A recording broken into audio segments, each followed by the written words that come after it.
Dan here, and this morning I read a comment on one of the YouTube videos, the ENFP Dark Side, what happens to us ENFPs under stress. That was a great question and brings up a really good topic, so I'm making a video about it here. The question was, or the comment and leading into the question was that, yes, this happened to me where I became more of an S than an N and became more of an introvert when I'm actually an ENFP. Now the stress is gone, but the effects of on my personality are still there. What can I do to be a normal ENFP again? This is such an awesome question because it makes me feel like an idiot for not covering this, and anytime you can make me feel like an idiot, you have won. So behavioral change is so much more about patterns and habits than it is about what's in our head. I know I'm a guy who talks all about psychology, and this channel is often about feelings and emotions and thought processes. The reality is, when you look at what actually creates behavioral change, and in my own experience, making behavioral changes, making changes in my confidence or in my health or whatever else, it always comes down to action. Do things, make changes. There's this old saying in personal development, act as if. And as corny as it sounds maybe, it's so true. Act as if. So if you want to start feeling like you're in a better mood, yes, of course, there's medications you could take, you could exercise more, you could spend more time with positive people. Do all that stuff. But also when people say, how's your day going? Say, pretty awesome. Give them a smile and act as if you're having a great day. Pretty soon you will actually notice the changes. As simple as it sounds, it works.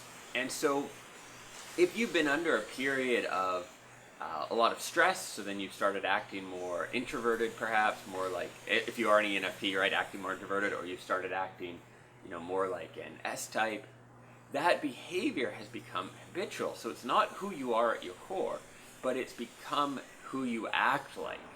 And the best way to change that is going to be starting to just change your actual behavior and go through some basic exercises to do that. So let's look at the extroverted side, right? You're acting introverted, you're naturally wired to be more of an extrovert. How can you make that change? I would just come up with a list of like 3 things you can do that, thinking back, you used to do when you were more extroverted, right? So maybe it's say hi to people in the elevator, maybe it's attend a social event every week, and maybe it starts a small talk with a barista at Starbucks. Figure out for you, what are those 3 things, right? What are 3 things I would do if I was extroverted? I know you're not extroverted right now, you're introverted. I know, but just pretend you were extroverted, or think back to when you were. Come up with these 3 things and do those for the next week, and let me know in the comment how that affects you. Just acting as if you were that way, doing those behaviors. It might feel stupid. You're at Starbucks, you say, I don't feel like talking to this barista. Dan says you have to talk to the barista.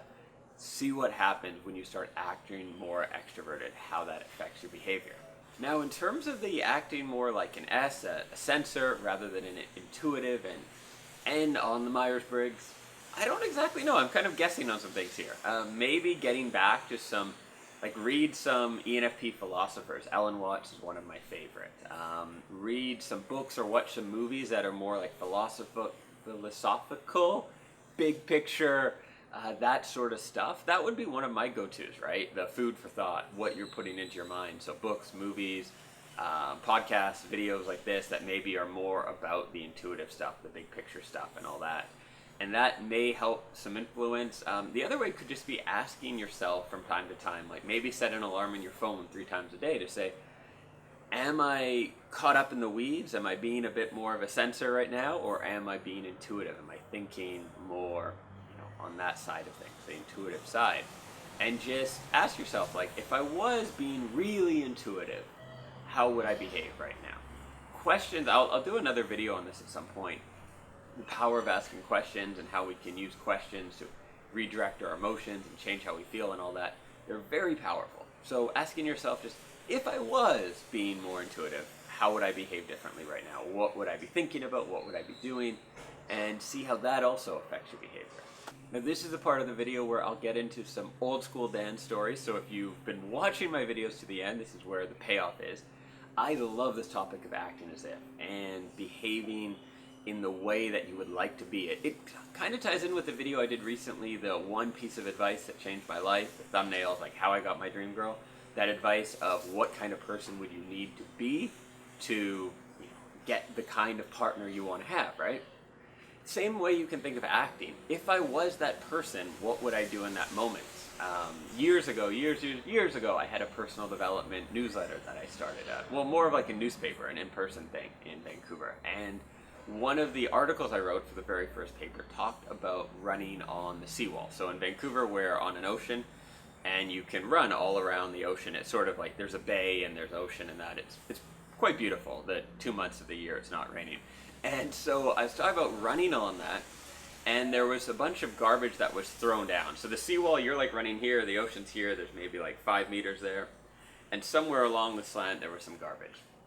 And I ran by it thinking like someone should pick that up because it's plastic, it's going to get in the ocean, and then there's all the, sea lions and dolphins and everything else, and I hate when people waste plastic and throw it in the ocean, all that kind of stuff, right? So I'm running by, and my thought is, someone should pick that up. And it was maybe a few more paces where I was like, I'm not someone, I've got to do it, right? So it was sort of reluctant because I knew I was going to get garbage on my hand. I was possibly going to slip kind of climbing down this thing and fall into the ocean and crack my head open or drown or something. But I knew it was the right thing to do. And there's something I found often is if we really ask ourselves what's the right thing to do, we know what it is, and then we can do it. And so that was the mindset there that I had adopted, was like, what is the right thing to do? And then just do that. Do the thing that you wished everyone would do. And that will not only make the world a better place, blah, blah, blah, but will change your own behavior. If you want to become a nicer person, and I don't know why you would, it's kind of boring, but if you want to be a nicer person, just do nicer things. Ask yourself 5 times a day, what would a nice person do now, right? My mom does something like this with when she's driving, like letting someone in at least once a day, doing like her good deed, right? It actually makes a lot of sense. Whatever it is you want to do in terms of your behavior, just get an image in your mind of what that kind of person would do. What is the right thing, or the brave thing, or the adventurous thing, whatever that changes you want to make in your behavior. Ask yourself that question throughout the day. What would I do if I was brave? What would I do if I was charismatic? Whatever it is, and then behave that way. And it will affect your behavior. Obviously in the moment, if you're behaving that way, it affects your behavior. But what very quickly happens is it affects your habits, it affects your patterns of behavior, and then it ultimately affects how you think in general and how you think of yourself. Which is really interesting. So your self-image at all times is like being reevaluated based on your action, right? So you've got this little part of your brain that's thinking about who you are, right? So I'm walking around the day and I have me as I'm kind of being, and then I have the part of my brain that's like judging me, right? So if you behave like a piece of crap, you treat people bad, you litter, let's say you're at a restaurant and the server gives you too much change and you don't mention it, you're like, their mistake, not mine. In the moment, maybe it doesn't bug you too much, but in the back of your mind, someone's like, you're a piece of crap today, Dan. You should have done the right thing. You didn't. And over time, that little judgment box in the back of your head that forms your self-image is like, no, Dan's a piece of crap. He doesn't give the server back their money or whatever it is, right? He doesn't pick up that garbage. On the other hand, if you do, this little part in the back of your brain is like, Dan, you're not a good person, right? But you're walking around and you're like picking up some plastic someone left, and you're returning money someone dropped on the street, and you're helping an old lady with her bags, and suddenly that part in the back of the brain of your brain is like, want to say you're a piece of crap, Dan, but you're kind of acting like an awesome dude, so I guess you're an awesome dude. And then suddenly that part of your brain is telling you like, hey, Dan, you're an awesome dude, keep up the good work. And it changes your self-image. It sounds ridiculous, it sounds too simple maybe, or too crazy, but I'm telling you, this is how we're wired, and this stuff works. So that's ultimately what it comes down to, is when you change your behavior, you then rewire yourself. The beginning of behavioral change is really hard because those habits have become ingrained sometimes, right? And so that's why they become habits. That's why you've continuously been feeling introverted even though you're extroverted, because it's become habitual. So initially you need a stupid video like this telling you like, do it, do it, do it. giving you a little momentum, a little motivation to actually start doing it.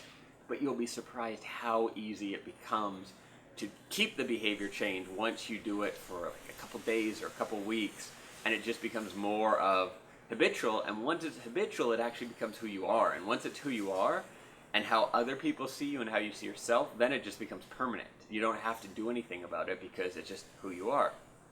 I'm going to stop now because it's getting sweaty and hot out here.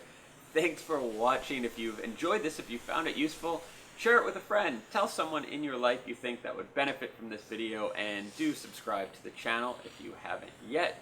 And if you want to take on this challenge of trying a behavior change, then leave in the comment below before you start the challenge what you're planning to do, and then that way we can kind of hold you accountable and then come back and post in a week or two about the kind of results you got. Thanks for watching. Catch you in the next one.